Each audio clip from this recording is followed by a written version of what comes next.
একটা বাচ্চা নাই।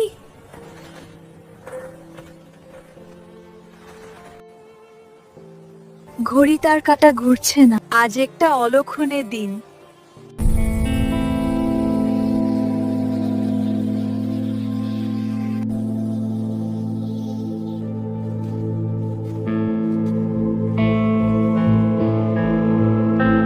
লুকিয়ে দেখছিস কেন?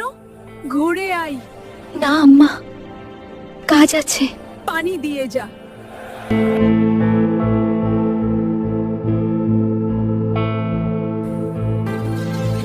আম্মা, গতকাল স্বপ্ন খারাপ দেখে ছুটকা দিবেন বলেছিলেন, এখন মুরগিটা দেব? সাদা মোরগটা দিয়ে দিস। মুন্না কি আসছে? না, প্রতিদিন বিকেল বেলা তো পানি নিতে আসে, কিছুক্ষণ পরে আসবে।